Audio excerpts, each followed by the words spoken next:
Inés Piñeiro Bertot, soy jueza del Tribunal Oral número 6 de San Martín y me acompaña el doctor Adrián Berdichevsky. ¿Qué tal? Buenas tardes. También juez. Juez del Tribunal Criminal 5 también de San Martín. No sabemos bien para dónde mirar porque... Tenemos 3 cámaras. Claro, tenemos virtual, cámara real y gente de carne y hueso. Y público. Así que si nos ven medios desorientados es por eso. Bueno, vamos a compartir con ustedes 2 encuentros. Este es el primero y el próximo va a ser el siguiente a la feria de invierno. Y en estos 2 encuentros vamos a comenzar a adentrarnos en el mundo del juicio, ¿sí? El juicio, sin lugar a dudas, es el centro del proceso. Y con esto no quiero generar susceptibilidades con nuestros colegas de etapas anteriores, pero la realidad es que todo el proceso está pensado y se ordena en torno al juicio. Basta con advertir que la etapa anterior es una etapa penal preparatoria del juicio y que las etapas posteriores van a ser etapas de impugnación y eventualmente de ejecución de la sentencia, que no es otra cosa que el producto del juicio. Como les decía, vamos a tener 2 encuentros. En este encuentro vamos a comenzar con la etapa intermedia de control de la imputación. Esta es una etapa escrita que se desarrolla ante el juez de garantías. Y con la etapa preliminar de admisibilidad de la prueba, ya tenemos el power cargado, que puede ser escrita, principalmente lo es, u oral, según lo pida la parte, o si se trata de juicio por jurados, y que ya se desarrolla directamente ante el órgano de juicio. Lo que yo les propongo es que, aunque en la etapa intermedia todavía estamos en la investigación penal preparatoria, ya clausurada, pero digamos todavía a cargo del juez de garantías, y aun cuando se trata de una etapa escrita, ya comenzar a pensar en clave de oralidad y comenzar a pensar en clave de litigación adversarial, que es lo que se va a desarrollar plenamente en el juicio oral. La investigación penal preparatoria, si bien es de tinte acusatorio en nuestra provincia, es limitadamente contradictoria, pero el juicio va a ser el contradictorio pleno. Y en estas 2 etapas, en la etapa intermedia y en la etapa preliminar de admisión de prueba, es importante ya, tenemos un pie en el juicio, empezar a pensar en función del juicio que tenemos por delante. En el próximo encuentro vamos a hablar de juicio propiamente dicho, y si bien están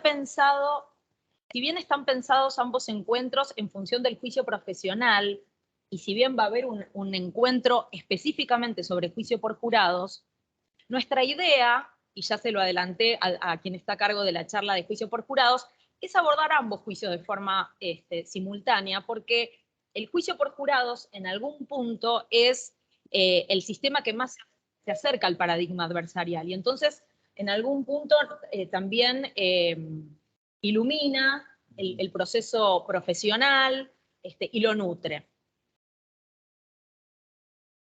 Empezamos entonces con la primera plaquita. La primera plaquita habla de imputación, porque la etapa intermedia se inaugura con la requisitoria de elevación a juicio. Y la etapa de control de la imputación es facultativa, es decir, no hay un control de la imputación automático por parte del juez de garantías. Solo se produce este control de la imputación si lo pide la defensa. Por eso digo que es facultativo. Esta etapa intermedia está prevista entre los artículos 334 y 337 de nuestro Código Penal. La requisitoria de elevación a juicio, aquí no lo puse, pero está arreglada en el artículo 335. Y cuando hablamos de imputación, hablamos de hecho, prueba y derecho. Pero esto en sentido amplio. Pero en sentido estricto, la imputación es el hecho.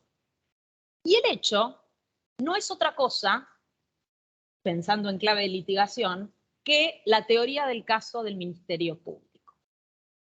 Por eso es tan importante, cuando se confecciona la requisitoria de elevación a juicio, y ante la incertidumbre de si esa causa va a ir a juicio profesional o a juicio por jurados, es importante ya ir pensando esa imputación en términos de teoría del caso.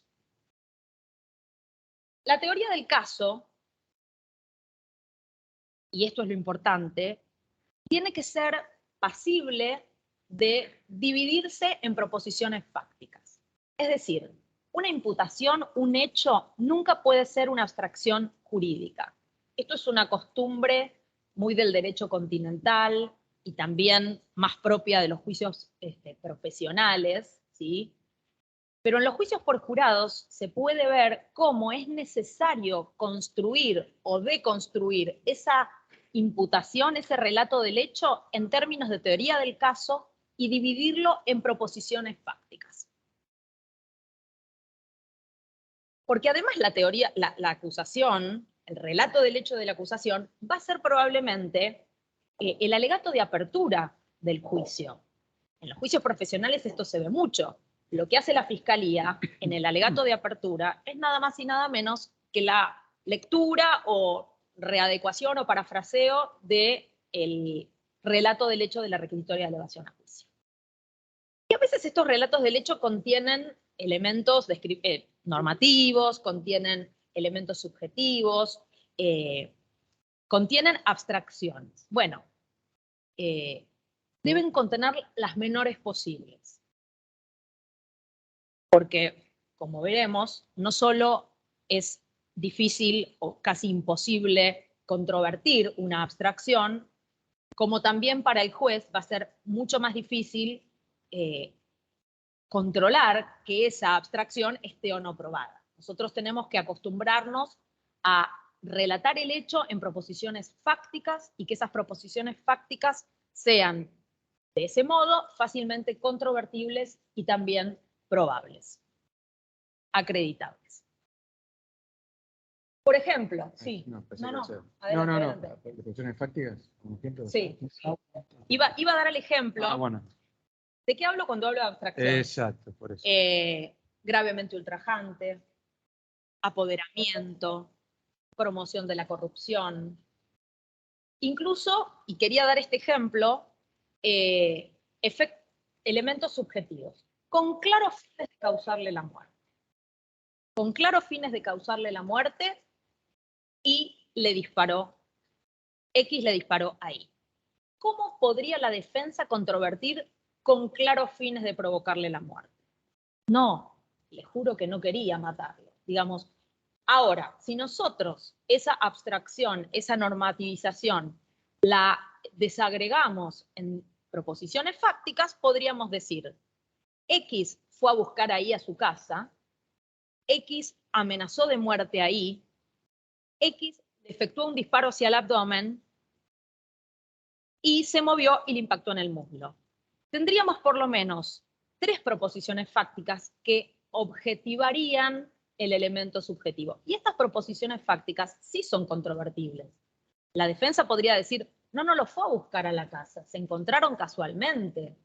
O la defensa podría decir, no lo amenazó de muerte, tengo un testigo que vio que fue al contrario, que quien lo amenazó de muerte fue la víctima. Digamos, este es el ejemplo de cómo es distinto relatar un hecho, elaborar una teoría del caso, generar una imputación que va a ser la apertura del debate en términos abstractos, a generarla en términos concretos y fácticos. Y sí, y más aún, la proposición fáctica o las proposiciones fácticas tienen una doble finalidad.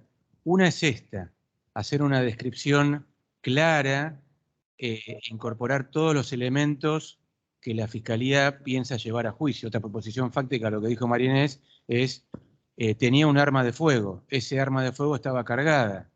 O sea, se pueden desgranar o empezar a hacer un montón de enunciaciones que van a servir, primero, para una correcta descripción del hecho.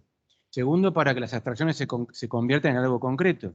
Tercero, para mí, fiscal, o particular damnificado en este caso, preparar cuál es la prueba que voy a necesitar para respaldar esa proposición fáctica que responde a una teoría del caso, como decía María Inés al principio. Entonces, todo tiene una vinculación. No es solamente una cuestión teórica que dice proposiciones fácticas. ¿Y eso para qué sirve?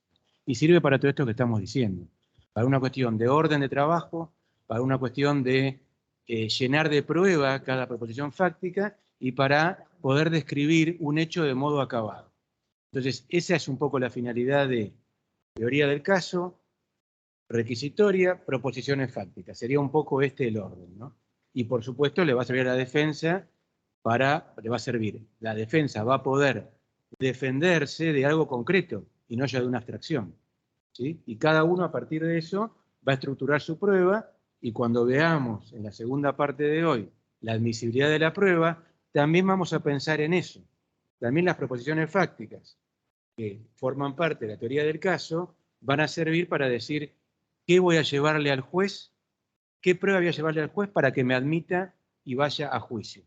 Sabemos cómo hay un vínculo, algo que va uniendo las diferentes etapas. Y esto podríamos hasta ir más atrás y ver cuando el fiscal va a la escena del crimen, qué le va a interesar a través de científicos o de quien colabore con el fiscal, qué elementos le va a interesar tener para luego saber que cuando llegue el momento del juicio van a necesitar algo muy concreto y no ya un relato de un vecino que después no quedó plasmado, que quedó plasmado en la libreta desformalizada del fiscal, sino que va a necesitar realmente algo que permita vincular el momento inicial del hecho, los primeros peritajes, las primeras evidencias, cómo la junto para una imputación de 308, cómo la junto para una requisitoria y cómo llego a la admisibilidad de la prueba. O sea, siempre hay un hilo conductor. Y esto es algo muy importante, como decía María al comienzo, que tengan en cuenta los investigadores desde el primer momento. Es muy, muy importante. Bueno, no, por favor. Bueno, justamente entonces, desagregar el hecho en proposiciones fácticas, que yo lo hice en unas muy pocas, pero podríamos desagregar cada una de ellas en muchas más, le permite al fiscal analizar qué tan fuerte es su caso, cuáles de esas proposiciones fácticas son más fuertes o más débiles, y en función de eso también modificar la calificación. Hacer una valoración ex ante de qué proposiciones fácticas puedo probar en juicio y cuáles no, cuáles están controvertidas, sobre cuáles la prueba es débil, y modificar la calificación, en el ejemplo que yo estoy dando, de tentativa de homicidio, lesiones graves. O esto mismo podría suceder vía jurisdiccional frente a un planteo de la defensa. Pero la defensa solo puede hacer estos planteos y también valorar qué prueba tiene el fiscal o qué contraprueba tiene ella, si tiene claras cuáles son las proposiciones fácticas. Si no, hay una cierta oscuridad en la imputación, ¿sí? Por supuesto que la calificación legal complementa al hecho, porque es la relevancia penal de ese hecho, pero de ningún modo la suple. No se imputa a la gente de matar a otro. Se imputa de haberlo hecho en determinado lugar, en determinado momento, bajo determinada modalidad. Todo eso hace a la defensa en juicio y también a la congruencia, que en el caso del hecho tiene que ser hacia atrás con la intimación del 308, que está arreglada en el 312, y hacia adelante nada más y nada menos que con la sentencia. Decíamos entonces que esto hace a la congruencia y una vez definido, este hecho va a ser la base del juicio y se mantendría, debería mantenerse incólume, salvo dos situaciones que pueden darse en el juicio. Y vamos a avanzar a la etapa de juicio. Lo vamos a hacer varias veces, avanzar hacia el juicio y retroceder a la etapa intermedia, porque me parece que es importante pensar la etapa intermedia en función del juicio. Hay dos excepciones respecto, según las cuales puede modificarse el relato del hecho durante el juicio. Durante el juicio significa durante la producción de la prueba, es decir, antes del alegato de clausura, ¿sí? Una de ellas es la ampliación de la acusación y la otra se denomina hecho diverso. La ampliación de la acusación no puede ser una corrección de un error o de una omisión respecto de la imputación de la IPP, sino que tienen que haber hechos nuevos, haber surgido durante el debate, durante la producción probatoria, hechos nuevos. ¿Y sobre qué puede ampliarse la acusación? Circunstancias agravantes es la más común. De repente surge alguna prueba que indica que el robo no fue mediante intimidación mientras amenaza, sino con la utilización de un arma. Eso podría ampliarse como acusación respecto de ese agravante. El otro supuesto, que es menos común, es cuando surgieran nuevos hechos dentro de un delito continuado, ¿sí? Es decir, si bien son hechos que concurren de modo real, como hay un criterio de política criminal y una suerte de invención dogmática que transforma eso en un único hecho, bueno, se considera posible de ser incluido si es que esto surge durante el juicio. Y digo durante la producción probatoria porque si esto lo planteara la Fiscalía en el alegato, ya no tendría el imputado las posibilidades que le da la ley, que son las de pedir una prórroga para producir prueba o para preparar la defensa respecto de estos hechos, de estas agravantes o de estos hechos que integran el delito continuado. La otra excepción es el hecho diverso. El hecho diverso no es un hecho distinto, es una distinta configuración del mismo hecho, del mismo acontecimiento histórico. Estamos hablando de la misma víctima, del mismo tiempo, del mismo lugar. No es un hecho distinto. Si fuera un hecho distinto, deberíamos mandar actuaciones para que se inicie una nueva investigación. Estamos hablando, sin embargo, de una nueva configuración del hecho.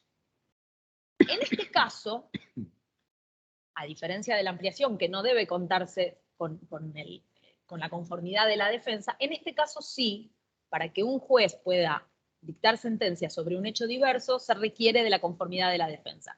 Justamente porque esta conformidad es una suerte de renuncia, si se quiere, a controvertir esta nueva configuración del hecho. Y obviamente se dan cuenta que es una forma de evitar que se cierre el juicio, el tribunal pasa a deliberar, advierte que el hecho es diverso, tiene que convocar a las partes. Si las partes no estuviesen de acuerdo, se tendría que hacer un nuevo juicio. Entonces, en general, las pocas veces que ha ocurrido esto, por lo menos en mi experiencia, siempre ha resultado más conveniente y mucho más razonable poder continuar con el mismo juicio, digamos, sin iniciar uno nuevo. Esto, claro está, si no hace falta producir prueba, que justamente por eso se convoca a la defensa para ver si está de acuerdo o no, pero en general se logra zanjar esta situación de esa manera, continuando con el mismo juicio, ¿no? Los casos de hecho diverso, y acá volvemos hacia atrás en el proceso a la normativa de la imputación, tienen muchos puntos de contacto con la acusación alternativa. Es decir, que cuando el fiscal, desde la investigación penal preparatoria, ya advierte que su acusación principal tal vez no tiene la fortaleza suficiente como para llegar a una condena, o es al menos litigioso, puede presentar una acusación alternativa, subsidiaria, respecto de otra configuración del hecho, y entonces asegurarse que una vez en juicio no va a necesitar de la conformidad de la defensa, porque en este caso ya va a haber planteado de entrada las dos posibilidades. Los casos clásicos de hecho diverso o de acusación alternativa son el de robo y encubrimiento, ¿sí? El robo y el encubrimiento son hechos diversos, pero no son, pero se basan en un único hecho histórico, que es el robo de un elemento que luego es recibido dolosamente por otro. Y bueno, si la prueba no es suficiente para acusar por robo, tal vez lo sea para acusar por encubrimiento, pero adelantar esta dualidad en la imputación es a veces más conveniente. El otro de los ejemplos es el caso del delito doloso y del delito culposo, ¿sí? O incluso ha habido casos en que se acusa por homicidio doloso y como acusación alternativa por exceso en la legítima defensa, que es una suerte también de imprudencia. Hay un fallo muy interesante que les recomiendo que lean, que es de la Sala Primera de la Casación. Es un fallo sobre jurados, trata muchos temas, habla de instrucciones al jurado, habla incluso de teoría del delito, es muy rico, y también habla de esta dicotomía entre el delito doloso y el delito culposo. Hecho diverso, acusación alternativa o delito menor incluido. Es el fallo Álvarez Telechea, de la Sala Primera de Casación, y en ese fallo, uno de los jueces, el juez Carral, realiza todo un desarrollo dogmático respecto de la posibilidad que dentro de un delito doloso anide un delito imprudente, con lo cual estaríamos dentro de un delito menor incluido. Vamos a hablar de eso un poquito más adelante. Mientras que el voto del juez Maidana entiende que no son figuras fungibles, como infracción progresiva, más leve la culpa, más grave el dolo, sino que son hechos distintos. Y dice, en este caso debió formularse como acusación alternativa. Por eso lo quería traer como ejemplo, porque además de tratar un montón de otras temáticas muy interesantes, sobre todo en materia de jurados, toma este caso como ejemplo. Lo último de esta plaquita es la calificación legal. La calificación legal de la requisitoria determina la competencia correccional o criminal. Y dentro de la competencia criminal también tenemos dos posibilidades. La posibilidad de integración unipersonal en delitos con pena en abstracto hasta 15 años, que es regla y debe pedirse la integración colegiada expresamente para que así sea. Y luego, para delitos con pena en abstracto superiores a 15 años, la regla del jurado, que en esta etapa, conforme el artículo 22 y 22 bis, deberá renunciarse. Es decir, que en esta etapa intermedia de la que estamos hablando, se definirá también la competencia y se definirá si esto va a ser un juicio colegiado, un juicio unipersonal o un juicio por jurados. Pasamos a la plaquita 2. Si quieren hacer preguntas sobre esta placa, pueden hacerlo. Lo mismo los que están en forma remota, no sé dónde mirar allá. Sí. Para no perdernos luego en el resto de las explicaciones. Si hay alguna pregunta, le avisan aquí a Juan, que está manejando el control, y contestamos, y si no, más adelante, no hay ningún problema. Bueno, seguimos entonces con la requisitoria de elevación a juicio. El 334 dice que se requerirá la elevación a juicio cuando se estime contar con elementos de convicción suficientes. Y los artículos 337 y 157, al cual remite el 337, hablan de indicios vehementes de probable autoría. En definitiva, ¿cuál es el estándar probatorio para pasar a la etapa de juicio? Esta no es una respuesta sencilla, y aquí vamos a tratar de aproximarnos a un concepto. Y para aproximarnos a este concepto, tal vez son de utilidad, volvemos a remisiones al juicio por jurado, las categorías que el derecho anglosajón creó para los estándares probatorios, que le son explicados a los jurados, tanto en juicios penales como en civiles. Yo lo llamé causa probable o caso probable en el sentido de una ponderación entre la hipótesis de la acusación y la hipótesis alternativa de la defensa, si la hubiera, o el silencio de la defensa, si no lo hubiera, y la preponderancia que pudiera haber en favor de la acusación. Es decir, el criterio sería, no ante la duda se eleva, sino que cuando ponderando la teoría del caso de la acusación y la teoría del caso alternativa de la defensa, si la hubiera, o la teoría del caso frente al silencio de la defensa, que sabemos que no puede valorarse en su contra, cuando haya una preponderancia en favor de la hipótesis de la acusación, es decir, cuando sea más probable la culpabilidad del acusado que su inocencia, podrá avanzarse a la etapa de juicio. En términos comparativos, si recurrimos a otros estándares de prueba que hay en el proceso, por supuesto que esta causa probable o esta preponderancia de prueba, que en realidad es la que se usa para los juicios civiles,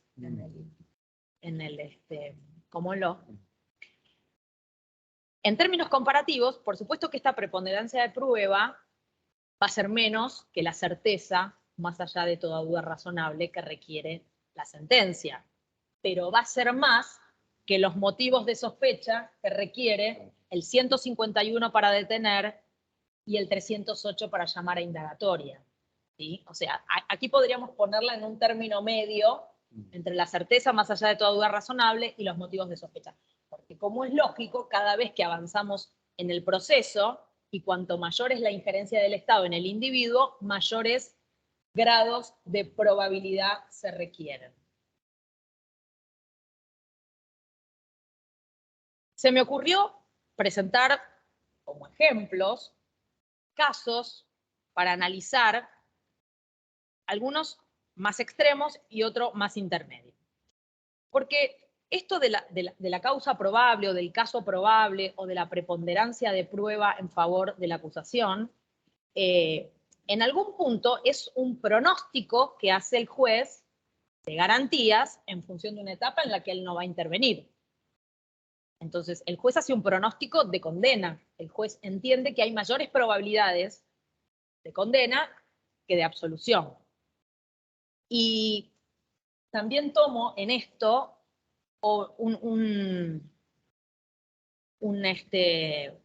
referencia del juicio por jurados, que es el del jurado razonable. En muchos fallos donde se revisa el veredicto del jurado, o el veredicto del jurado es inmotivado, se analiza la prueba en función de si esta prueba bastaría para que un jurado razonable condene o no. Bueno, haciendo una pequeña Es como el buen padre de familia ahora llevado al jurado razonable. Digamos, sí. El buen jurado, sí. En este caso sería un análisis ex ante de si un determinado caso sería razonable, un juzgador razonable lo llevaría a condena o no. Entonces, en los dos extremos tenemos los casos en los que podemos afirmar que un juzgador razonable condenaría. Los extremos son los más sencillos. Se me ocurre este ejemplo. Un juzgador razonable condenaría a una persona que es habida en poder de lo robado 3 horas después de cometido el hecho y que es reconocido por la víctima. Aún tenemos el silencio del imputado, pero ese caudal de prueba nos lleva a una ponderación de probable culpabilidad y entonces de avance hacia la siguiente etapa. Tampoco son problemáticos los casos donde ningún juzgador razonable condenaría. En este caso, el mismo imputado es señalado por rumores en el barrio como el autor del hecho, pero nada en su poder se encontró. Bueno, este caso tampoco ofrece mayores dificultades porque es previsible que ningún juzgador razonable condenaría a esta persona. Por supuesto que las mayores dificultades están en los casos intermedios, en los casos litigiosos, sobre todo cuando hay una hipótesis alternativa. La defensa muchas veces complica la resolución de los casos y por eso es recomendable a la defensa, sobre todo cuando litiga con jurados, introducir una hipótesis alternativa que explique la prueba en un sentido distinto al que explica el fiscal. Tomemos el mismo caso, el mismo imputado que es habido en poder de lo robado 3 horas después de cometido el hecho y que es reconocido por la víctima, pero que él introduce como hipótesis alternativa que, por un lado, lo robado lo recibió de manos de otra persona. Y que por el otro lado, la víctima lo indicó en la rueda porque la policía sesgó la investigación y le exhibió fotos de su prontuario policial. Entonces, este es un hecho litigioso en el cual el juez, tal vez con estos datos que estoy dando no alcanzaría, pero con los datos concretos de la causa, el juez tendrá que ponderar estas dos hipótesis y si hay prevalencia de la hipótesis acusatoria por sobre la hipótesis de la defensa, no con certeza más allá de la duda razonable, simplemente una preponderancia. Bastará entonces para avanzar a la etapa de juicio. Acá yo también traje la normativa del sobreseimiento. ¿Por qué? Porque el 337 hay que interpretarlo de forma integral con el 323, porque la contracara de la elevación a juicio es el sobreseimiento. Es decir, el juez de garantías o eleva a juicio o sobresee. Entonces, el sobreseimiento, en muchos de sus incisos, en el inciso 2, en el inciso 3, en el inciso 4, hace referencia a certeza negativa. Pero en el inciso 6 hace referencia a lo que podríamos denominar causa no probable. La letra exacta habla de inexistencia de motivos suficientes para remitir la causa a juicio. Es decir, que complementando ambas normas, se podría sobreseer, cuando hay certeza negativa, que estaría en el otro extremo de la certeza más allá de toda duda razonable, pero también se puede sobreseer y no elevar la causa a juicio cuando no se alcanza este estándar de preponderancia de prueba del que hablábamos antes, y que la ley menciona como inexistencia de motivos suficientes para remitir la causa a juicio. Una última referencia al inciso 5, que es el de justificación e inculpabilidad. Estos son las llamadas defensas positivas o defensas afirmativas. En el caso de las defensas afirmativas, como el caso de la legítima defensa o la inculpabilidad, no es que la carga de la acusación se traslade a la defensa. No, la carga de la acusación siempre está en cabeza del fiscal. Pero lo cierto es que el fiscal no debe en cada caso probar que hubo culpabilidad o que no hubo legítima defensa o que no hubo una imputabilidad, digamos, no tiene que cubrir todos esos frentes. Para que el fiscal tenga que avanzar con la carga de la prueba sobre eso, tiene que haber alguna manifestación de la defensa en este sentido. Por eso se dice que en estas defensas afirmativas lo que se necesita, al menos, es no la certeza positiva sobre la existencia de estas causas, pero sí que la defensa alegue y pruebe mínimamente la posibilidad, la plausibilidad, no la probabilidad, con un menor grado de certeza, la existencia de estas defensas afirmativas, para entonces sí trasladarle al fiscal la carga de demostrar que pese a esa afirmación hay elementos, para controvertirla, para afirmar que pese a esas defensas positivas hay elementos para ir a juicio. Y lo mismo, pero con otros criterios, con otros estándares en la sentencia definitiva. Por último, mencioné el 341, que es otro caso de sobreseimiento, ya no en la etapa intermedia, pero lo quería conectar con el sobreseimiento del 323. El 341 es la posibilidad de sobreseer ya en la etapa de juicio, pero antes del debate, cuando no sea necesaria la realización del debate. En algún punto este artículo también hace referencia a la certeza negativa, porque las palabras de la ley son resultare evidente. Lo limita a distintos supuestos. Atipicidad, justificación, inculpabilidad cuando no haya medida de seguridad. No habla de autoría ni de participación, lo cual nos da una pauta de que al menos estos, pero algunos han entendido que por analogía... Sí, además, digamos, se han dado muchos supuestos en la práctica desde hace muchos años, en donde, echando mano al 341, la Fiscalía, en donde tenemos, como en nuestro caso, dividida fiscalías de instrucción y fiscalías de juicio, la Fiscalía de Juicio se da cuenta, a mi modo de ver, tal vez un poco tardíamente, pero se da cuenta en definitiva, de que no podría sostener en un juicio determinada acusación, ¿sí? Entonces, seguramente también por alguna falencia al momento del control de la acusación que está explicando María Inés, en cuanto a que el defensor también podría haber opuesto sus razones por la cual no debía la causa llegar a juicio. Bueno, esos filtros, por llamarlo de alguna forma, fueron fallando o no se fueron utilizando de manera efectiva, de forma tal que, superada la etapa de la admisibilidad de la prueba, del control de la acusación, de la admisibilidad de prueba, y ya, digamos, de cara al juicio, aparece la Fiscalía planteando un supuesto de 341, diciendo que no tiene elementos para sostener una acusación. Bueno, en general, no podría hablar de todos los tribunales, pero en general se ha hecho lugar a una absolución por desistimiento de la acusación, tomándolo como parangón con el 341 en los casos en donde no tiene un caso lo suficientemente fuerte como para ser llevado a juicio y que durante el juicio tampoco podría aparecer mágicamente la prueba que no tuvo hasta ese momento. Entonces podríamos tomarlo, al menos en mi tribunal lo hemos tomado así desde hace muchos años, y sé que hay muchos que lo han hecho también de esta manera, se lo puede tomar como un análisis del estándar probatorio del que venimos hablando, diciendo que el estándar probatorio no está, ni va a estar, lo que queda por delante, dicho por el Ministerio Público, obviamente, y bueno, y los jueces harán una evaluación acerca de esta situación para ver si tiene algún sentido avanzar con un fiscal que dice: no tengo prueba para sostener la teoría del caso, por ende, si no es ahora, va a ser en la apertura del juicio, en donde voy a terminar desistiendo de la acusación. Entonces se echa mano a este remedio, volviendo a la cuestión del estándar probatorio.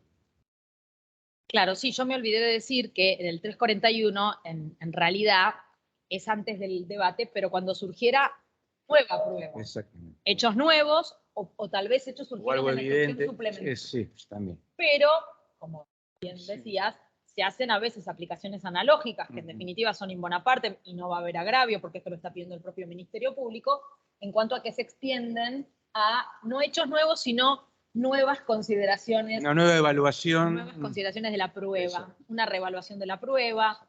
A veces ha pasado que se concretan los juicios respecto de un imputado. En ese juicio se ventilan los mismos hechos, cuando hay conexidad objetiva, no se llega a la condena, bueno, la persona que está tal vez con una rebeldía y que luego es sometido a juicio, fiscal ahí revalúa no volver a someter el mismo juicio, el mismo hecho a un nuevo partícipe, sino tomar esta condena, esta absolución anterior como un hecho nuevo que hace prever la imposibilidad de arribar a condena. Bien, pasaríamos ahora a la plaquita número 3, que es la de calificación legal. ¿Hay preguntas? No. Ah, bien, pensé que... La plaquita de calificación legal.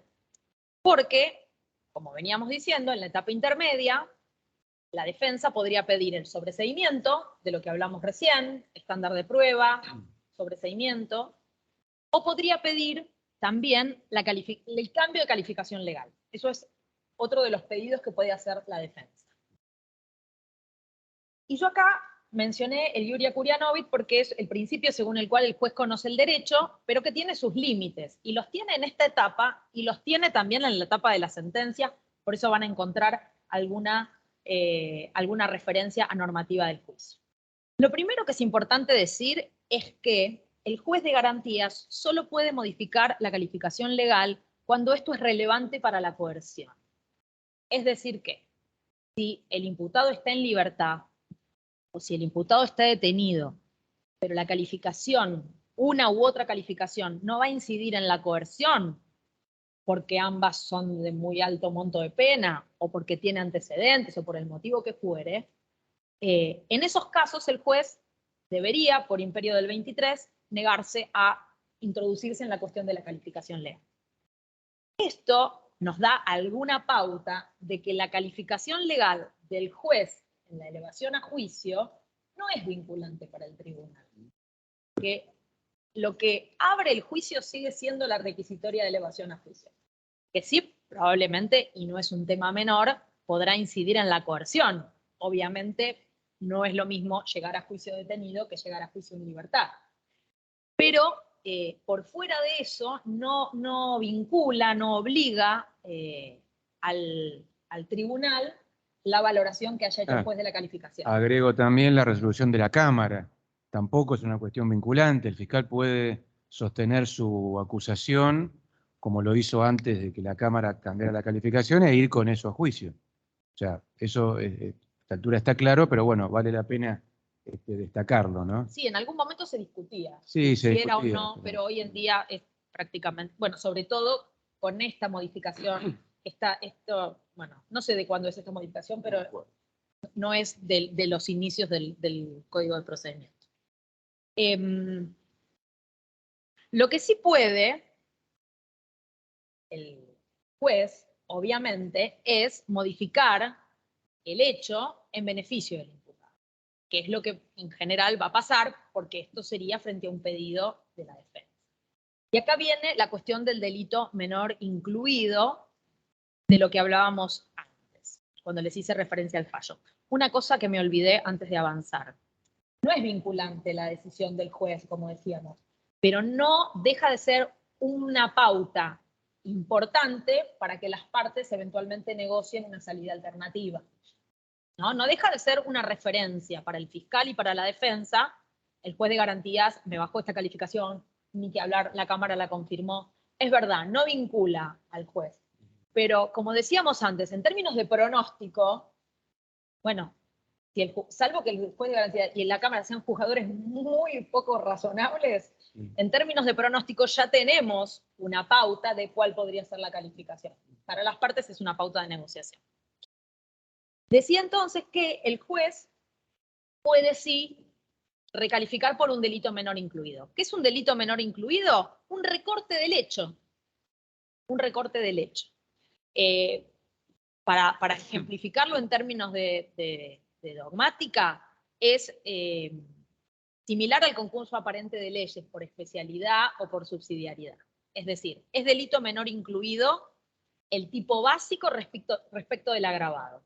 ¿Sí? El tipo básico está incluido en el tipo agravado. El tipo agravado es el básico más las distintas agravantes. Es decir que, en beneficio del imputado, sin exceder la imputación, el juez puede achicar, si se me permite, el hecho. Otro ejemplo es el delito tentado respecto del delito consumado. ¿Sí? El juez puede recalificar el hecho en beneficio del imputado en cuanto al grado de desarrollo del delito. Siempre, obviamente, en beneficio del imputado. Lo que el juez no puede hacer, ni en esta etapa, ni en la sentencia, es exceder el hecho en materia de acusación y causar indefensión en ese sentido. Lo dice el 1335 en la sentencia, pero es absolutamente aplicable a esta instancia también.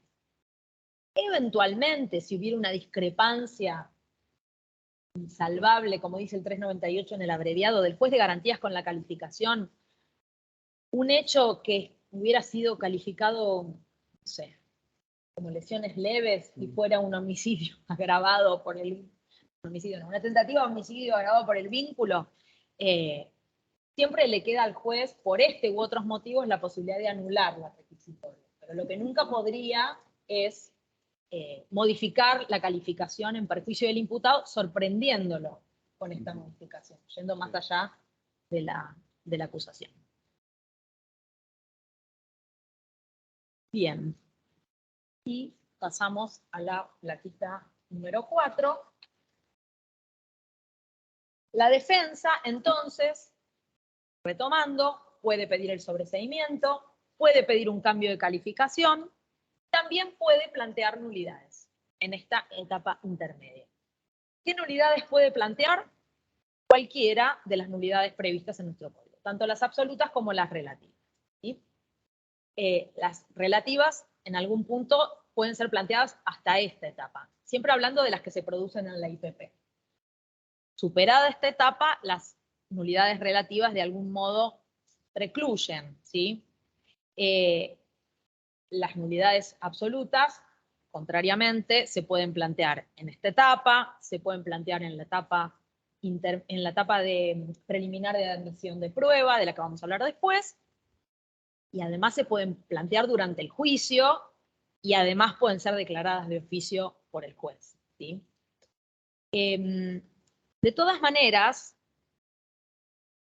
lo esperable es que si hubiera nulidades relativas o absolutas, sean planteadas en esta etapa, la etapa intermedia.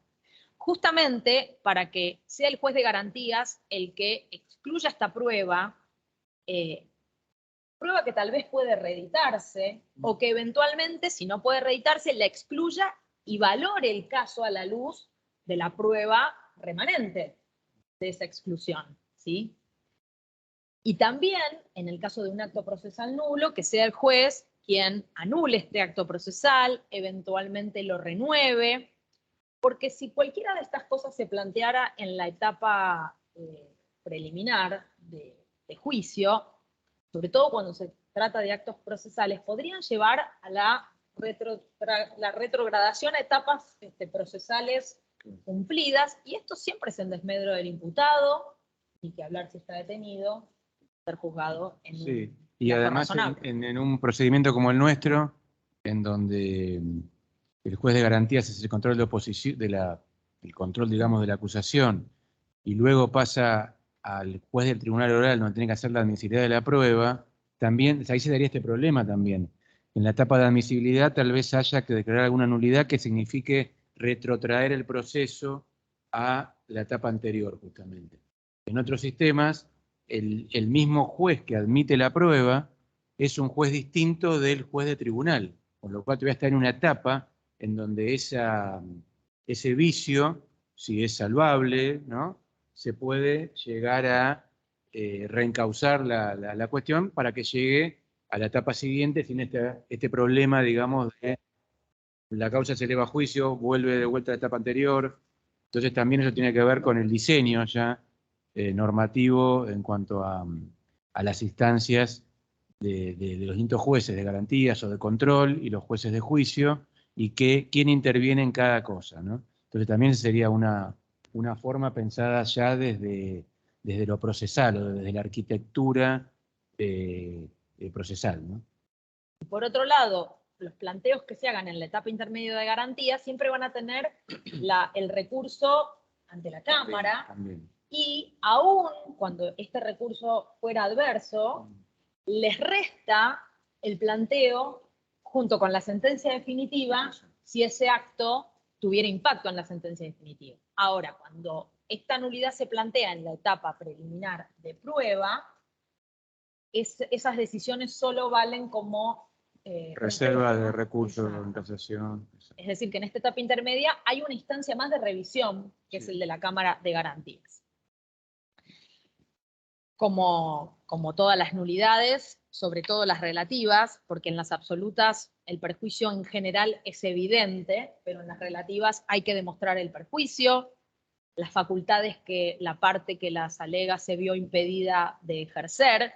Es decir, el perjuicio no es solo me perjudica como prueba, sino qué me vi impedido de hacer en función de este vicio, la imposibilidad de reiterar el acto o de cumplir los fines mediante otros medios. La última cuestión que quería tratar en materia de nulidades es que puede haber algunas nulidades, sobre todo cuando se trata no de nulidades de actos procesales, sino cuando se trata de exclusiones probatorias, nulidades que requieran la producción de prueba, ¿sí? El ejemplo del procedimiento que se reputa irregular, una investigación sesgada, policial, que requiere de la producción de prueba, que requiere de escuchar a los policías que intervinieron en el procedimiento, que requiere de escuchar a los testigos que intervinieron en el procedimiento, a los testigos civiles. En esos casos, en el juicio profesional, necesariamente vamos a tener que llevar esa discusión al juicio, que no hay posibilidades de producir prueba en esta etapa intermedia, una prueba distinta de la que ya se hubiera producido en la IPP. Incluso si estamos en la etapa preliminar, los jueces no pueden hacer un mini juicio previo antes de hacer el juicio profesional.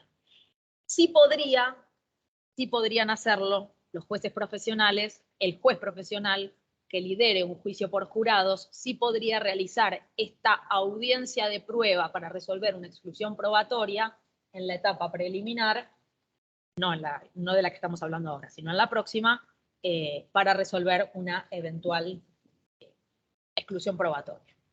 Por ahí vamos muy rápido o es mucha información, por eso si quieren pararnos, es mucha información. Si quieren pararnos para preguntar alguna cosa puntual, no hay ningún problema.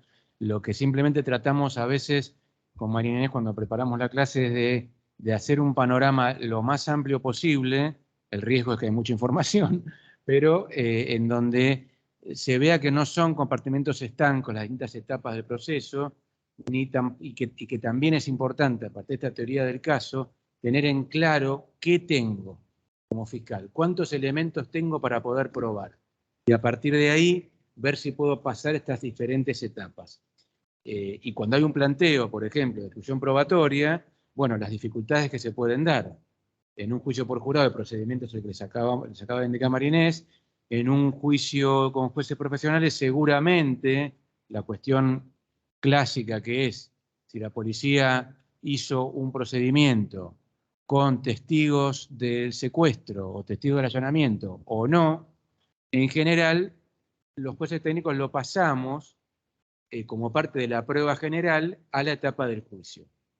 ¿Sí? Entonces es importante ver, acá también hay cuestiones de los principios de imparcialidad de los jueces. ¿Por qué no lo podemos hacer antes? Bueno, porque si vamos a ser los mismos jueces, vamos a juzgar, no podríamos abrir a prueba una cuestión vinculada con el procedimiento. Sí lo podríamos hacer en un juicio por jurado. Es más, lo deberíamos hacer. Entonces, todos estos distintos niveles o estas diferentes intensidades hay que tenerlas presentes para ver, de acuerdo al tipo de juicio que se vaya a hacer, de acuerdo a la audiencia que hagamos y de acuerdo al diseño que tengamos. Si va a ser el mismo juez que resuelva ambas cosas o van a ser jueces distintos. Y eso es lo importante. Bien, entonces, recapitulando, toda la etapa intermedia, imputación, acusación fiscal, un control de la imputación que va a ser optativo según la defensa plantee o no, sobreseimiento, cambio de calificación, nulidades o excepciones. La verdad no quise ingresar porque no presentan mayor complejidad, falta de acción o falta de jurisdicción, prescripción. Todo ello resuelto por el juez de garantías, eventualmente recurrido ante la Cámara, aceptado parcialmente o rechazado. La causa es finalmente elevada a juicio y queda radicada en el tribunal oral del doctor Adrián Verdice. Sí. Luego no pongamos nombre porque... No. Todo suyo. Cualquiera de los dos tribunales, hay varios tribunales, pero bueno, esta etapa es la de admisión de la prueba o de la admisibilidad de la prueba. Bueno, acá está uno de los artículos tal vez más famosos del Código Procesal, que es el famoso 338, modificado muchas veces desde 1998 hasta el día de hoy. Modificado por distintas cuestiones. Esta audiencia, lo primero que habría que decir es que es una audiencia muy importante, que no siempre se le da la importancia que tiene. Y acá hay diferentes motivos o excusas para decir por qué no le damos la importancia que tiene o que debería tener. En un primer momento, el 338 era obligatoria esta audiencia, era obligatoria. Y allá en los inicios de los juicios, de las audiencias orales, los años 99, 2000, 2001, 2002, los fiscales, que creo que es como les pasa más o menos hoy, están absolutamente desbordados por la falta de personal suficiente, básicamente fiscales, como para poder preparar esta audiencia. ¿Qué es preparar esta audiencia? Lo que veníamos hablando antes, es tener presente qué teoría del caso tengo en mi cabeza, qué caso quiero llevar a juicio, qué prueba tengo y cuán convincente voy a ser con esa prueba. Bueno, ¿por qué son los problemas de la Fiscalía? Porque está con 200.000 causas al mismo tiempo y entonces rara vez puede preparar como corresponde esta audiencia. Esto llevó a que en su momento se quitara la obligatoriedad y pasara a ser optativa. Luego, con el procedimiento de flagrancia, antes de la pandemia, hubo un intento por, como una especie de plan piloto, por darle de vuelta la obligatoriedad a la audiencia de flagrancia para que realmente el fiscal y el defensor fueran preparados a la audiencia y dijeran, bueno, tenemos esta prueba, quiero que usted, juez, me la admita para llegar a juicio. Bueno, en esto se sumó una nueva instancia que es el juicio por jurado, en donde ahí sí la audiencia 338 es obligatoria. Así está expresamente contemplado en el 338. Y ahí es donde tal vez se produce como un efecto, una especie de efecto luminosidad, en donde se pone una gran pantalla sobre este artículo. Y entonces los jueces empezamos a ver, bueno, ahora, ¿por qué es obligatoria el 338 en los juicios por jurado? Sin conocer lo que era un juicio por jurado hasta hace 5 años, ¿no? Y bueno, y ahí uno realmente se da cuenta, con toda una serie de normativa, además del juicio por jurado, de la importancia de esta audiencia. ¿Por qué? Bueno, indudablemente, las partes van a tener que demostrarle al juez técnico, que no va a ser el que va a juzgar, porque va a ser el jurado, la importancia de que sea admitida tal o cual prueba. Y el juez técnico se va a remangar y va a decir, bueno, pero ¿usted para qué quiere a este testigo? Y entonces el fiscal, si va preparado, va a decir, yo quiero este testigo porque fue el que vio desde el balcón de su casa, en el medio de la oscuridad, cómo fulano le efectuaba un disparo a una persona que estaba parada en la esquina. Ah, bueno, probablemente es importante. Muy bien. Del otro lado, la defensa hará lo propio para decir por qué esa prueba no debe ser admitida. Con esta introducción, ¿qué les quiero decir? Parece que es muy importante esta audiencia. También uno podría llevar la importancia de esta audiencia a un juicio normal, un juicio con jueces profesionales. ¿Por qué no? Porque sería la forma, si quieren, de ordenar cuál va a ser la prueba a utilizar en el debate. ¿Sí? Y podríamos hacer el mismo análisis de qué podría ser admitido y qué no. Muy bien. Esto requiere nuevamente una preparación de ambas partes. Por eso muchas veces cuando no se hace la audiencia, los tribunales resolvemos por escrito, con la prueba que pidió la Fiscalía, la prueba que pidió la defensa, incorporamos por lectura, rechazamos, aceptamos la suplementaria y demás. Y resolvemos alguna exclusión probatoria, alguna nulidad que se pueda plantear y punto. Y hoy en día, no en el juicio por jurados, que es obligatorio, pero en el juicio profesional, en general, cuando se pide la audiencia es porque hay alguna cuestión litigiosa. Correcto. Una exclusión probatoria, alguna prueba. Correcto. Y más aún, nos pasa a los jueces, discúlpenme, pero hablo con el saco puesto de juez, hay veces que no entendemos lo que las partes presentan como prueba. ¿Qué quiero decir? Miles de ejemplos, vamos a dar uno o dos nada más. La Fiscalía que ofrece una nota del actuario, una nota del actuario, del fiscal adjunto, de quien sea, una nota actuarial. Sí, pero ¿qué haremos con esto? ¿Esto será prueba? ¿No será prueba? Bueno, ¿Para probar qué? ¿para probar qué? Entonces ahí es cuando uno se da cuenta, lo que le decía de la lámpara iluminando el 338, que falta luz, en este caso sobre el escrito de la Fiscalía, o el defensor cuando se opone a todo. ¿Pero se opone a todo? ¿Por qué se opondrá a todo? Y genéricamente en algunos casos dicen porque esto viola el contradictorio, la posibilidad de contrainterrogar. Bueno, puedo entenderlo en alguna prueba, en otra prueba no me queda claro, el informe de reincidencia. ¿Cuál será el problema? Bueno, tendrá muchos antecedentes, no confiará en la información de reincidencia. Bueno, dígamelo, hubo una falla en el sistema y el informe de reincidencia están saliendo mal. Bueno, infórmelo, entonces uno evalúa el caso concreto. Entonces, ¿qué hacemos frente a esos casos? O algún planteo de nulidad, o algún abogado que no se sabe expresar demasiado bien, la verdad no entendemos y necesitamos entender para resolver. De oficio podemos fijar la audiencia en forma oral, diga así, presencial, escrita. Ya es tanta forma que uno ya no sabe bien qué es lo que tiene que hacer, pero bueno. Entonces fijamos una audiencia para poder depurar y saber realmente qué pretenden las partes usar en el juicio y lo resolvemos ahora, en este momento, en el 338. Para eso, o en esta instancia también, está prevista la posibilidad de plantear acuerdos alternativos. Todos ustedes conocen, ya es bastante remanido el tema, pero básicamente dos institutos que son la suspensión de juicio a prueba y el juicio abreviado. Bien. Y esto vinculado con lo que sigue, el objeto del litigio, en esta misma placa, según la teoría del caso.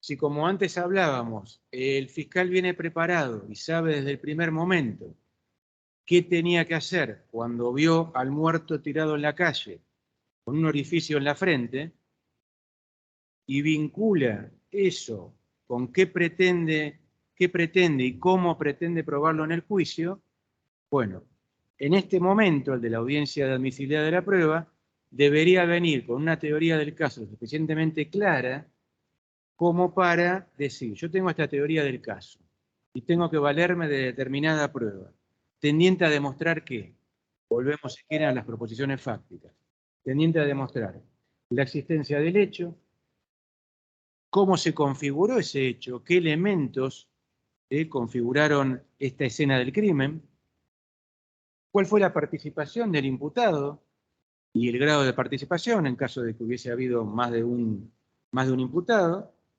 Y del otro lado va a estar la defensa diciendo por qué se opone a determinada prueba o por qué pretende ella tal o cual prueba, en función de qué, de su propia teoría del caso. ¿Sí? Entonces, por eso es tan importante, nuevamente, que al momento de que se le pida, que nos pidan a los jueces, admita tal o cual prueba o excluya tal o cual otra, las partes vengan con claridad sobre cuál es su objetivo, a dónde van, con qué finalidad van. Esto que se ve mucho más claro en el juicio por jurado, y de ahí la obligatoriedad y la exactividad con la que se analiza la prueba en el juicio por jurado, tranquilamente se podría digamos, trasladar a los juicios ordinarios. Bueno, lo mismo los acuerdos